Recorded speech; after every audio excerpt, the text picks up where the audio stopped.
It's easy to forget sometimes, but The Simpsons was never just a comedy. Beneath the gags, the satire, the weird tangents, and Springfield chaos, the show always had a quiet way of pulling the rug out when nobody was expecting it. And not just with sadness, but with something heavier. What the? Simpson! These episodes didn't just make people tear up, they left them stunned. Stay tuned as we reveal the darkest episodes of The Simpsons. They all must die. It starts with one of the quietest but saddest moments in the whole show. Season 7's Mother Simpson tells the story of Homer's mom, who everyone thought was dead. Wait a minute. Mom? Then one day she suddenly comes back into his life. Before this, Homer's past was usually used for jokes, but not this time.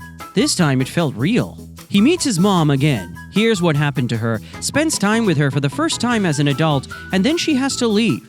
She goes back into hiding. You'll always be a part of me. The part people remember isn't the story about her escape or her past. It's the last scene. Homer just sitting in his car under the stars. No jokes, no music, just quiet. That moment sticks with you. Because for once, Homer isn't yelling or making a scene. He's just alone. But if that episode shows sadness through quiet loss, Homer's enemy hits in a much harder way.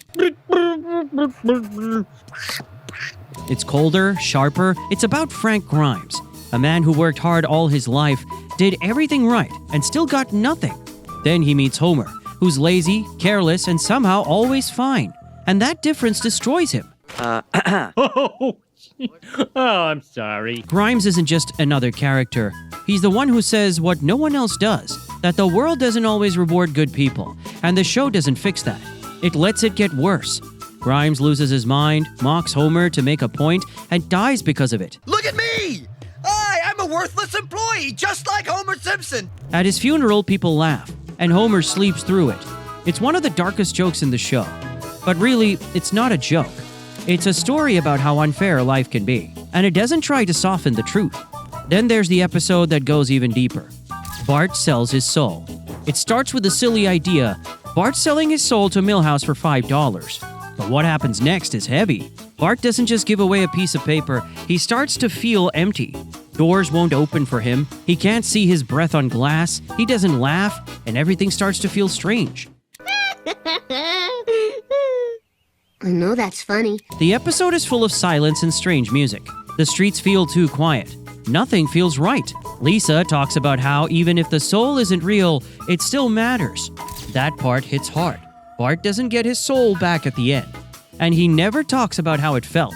He just eats and stays quiet. And you're left wondering, what did he lose?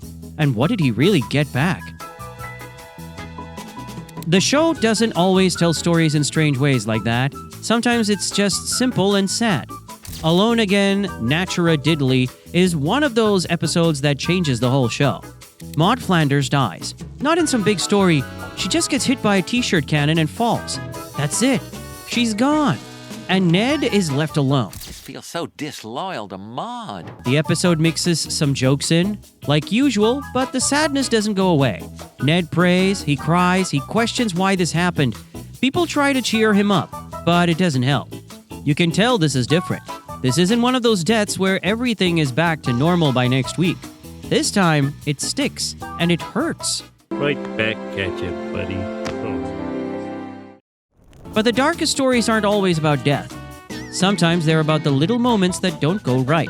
The Way We Was is from Season 2, and it's about how Homer and Marge met first. Just like me, they long to be. It's sweet, but also sad. Homer lies to Marge to get close to her. When she finds out, she goes to prom with someone else, and Homer doesn't chase her. He just sits outside, alone. When she comes back for him, it's clear he's hurt. Not because he didn't get the date, but because he thought he lost her for good. But this time there's only yes. How could the only thing I've ever been sure about in my life be wrong? People remember the limo, the crying in the car, but it's that quiet moment, Homer alone on the steps, that carries the real pain. It shows a side of him that's not silly or dumb, just sad, just human. All these episodes are dark in different ways, but they all take that darkness seriously. There's no loud music, no big final line. The show just lets the sadness sit. A boy feeling like he lost himself, A man who tried his best and still lost. A son seeing his mother leave again. A husband saying goodbye to his wife. A young man almost losing the love of his life. These don't feel like cartoon problems. They feel like real life. Even the funny parts feel different. In Homer's Enemy, the laughs feel strange and uncomfortable. In Bart Sells His Soul, they stop almost as soon as they start. In Alone Again, Natura-Diddily, they feel like a way to avoid crying. These episodes aren't trying to make jokes out of sad things. They're showing how jokes and pain can live together, and how you sometimes laugh just to make it through the hard parts. Looks like you took a big number too. And maybe that's the hardest part to face. That Springfield isn't just a town where silly things happen. Sometimes it feels like a mirror. Not always, not in every episode, but when the show wants it to. It reflects things people try not to think about. My children fight each other to the death for my love. The unfair stuff, the bad choices, the loneliness. And it doesn't say everything will be okay. It just shows people trying to live with it. But The Simpsons didn't stop there.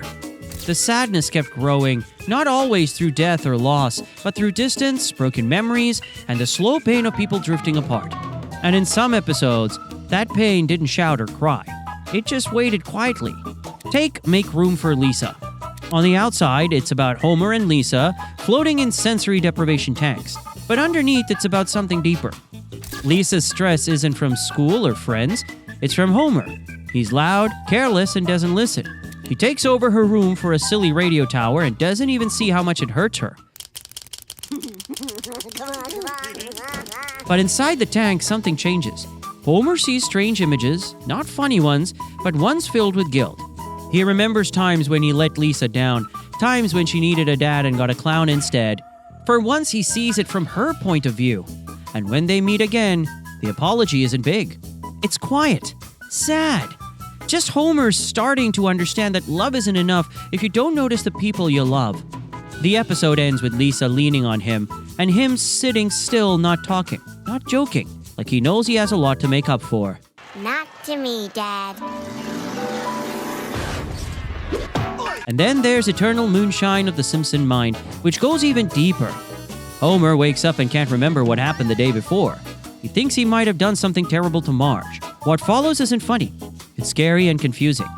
The episode moves through broken memories, strange voices, blurry pictures. It all feels cold, like something important is missing.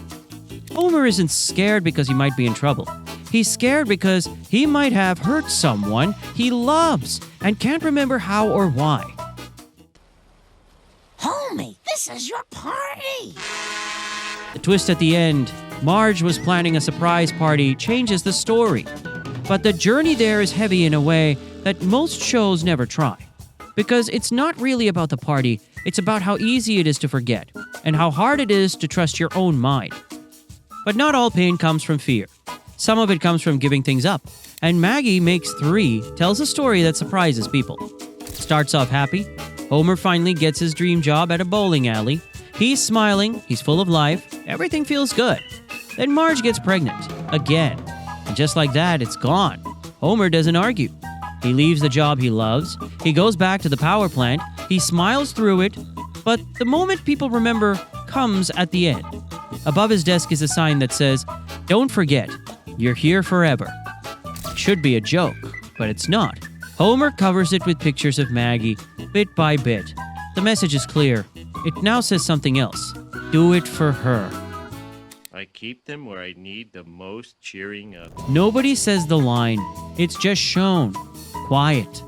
And heartbreaking. Because the saddest part is watching someone give up everything and never complain. Then there's the episode that changed how people saw Lisa. Lisa's Substitute is one of the most honest stories the show ever told. Lisa meets a new teacher, Mr. Bergstrom, who doesn't just teach. He listens. He sees her. He understands that she feels alone. For once someone gets her, she isn't too much, she's just right. But it doesn't last. Mr. Bergstrom gets moved to another school. Lisa is crushed. She runs to see him before he leaves. What he gives her isn't a hug or a goodbye speech. It's a small note, folded with just a few words. "You are Lisa Simpson." That line means more than anything else he could have said. It doesn't solve her pain, it gives her strength. It reminds her who she is. And when she holds that note in silence, it's one of the heaviest moments the show ever gave us. Still, one of the most powerful but often missed episodes is hiding in plain sight. Raging Abe Simpson and his grumbling grandson in The Curse of the Flying Hellfish looks like a silly action story. There's war talk, treasure maps, big scenes, but deep down, it's about Grandpa Simpson trying to hold on to something. He's old, people laugh at him, ignore him, treat him like he doesn't matter. Even Bart doesn't believe him at first. You bossed around the richest, most powerful guy in town. But slowly through all the chaos, we see the truth. Abe isn't just weird, he's sad. He's lost so much. Friends, pride, meaning. He keeps fighting, not for gold, but to prove he still matters. That his life meant something. And in the end, he doesn't get money or fame. Just a look from Bart. A small sign of respect. It's not enough, but it's something. What connects these episodes isn't the kind of tragedy we usually think of. It's something quieter. A dad who sees he's failing his daughter. A man afraid of his own thoughts. A father who gives up his dream for a baby he never expected. A girl who finally feels seen, only to lose that person. An old man trying to matter one last time. These aren't big stories, they're small ones, real ones. The kind that stay with you, because they feel true. And that kind of truth doesn't go away when the show ends. Even the jokes in these episodes feel different. Softer, more careful. Sometimes they feel sad. In Make Room for Lisa, they sound like they're sorry. In Eternal Moonshine, they feel confusing on purpose. In And Maggie Makes Three, they try to hide Homer's pain. The jokes aren't there to make us forget, they're there to show how people use laughter to deal with hard things. And maybe that's what makes these episodes so dark. Not because they give up, but because they tell the truth. They don't offer easy fixes or happy endings. They just show people carrying pain, letting go of dreams, trying to be okay. And they do it quietly, without big scenes, just soft moments that feel heavier than anything else. These aren't just episodes people remember. They're episodes people feel, even after the screen goes dark. What other episodes of The Simpsons do you consider dark? If you enjoyed the video, make sure to like, share, and subscribe to our channel, and also click the following video on your screen. You will enjoy it.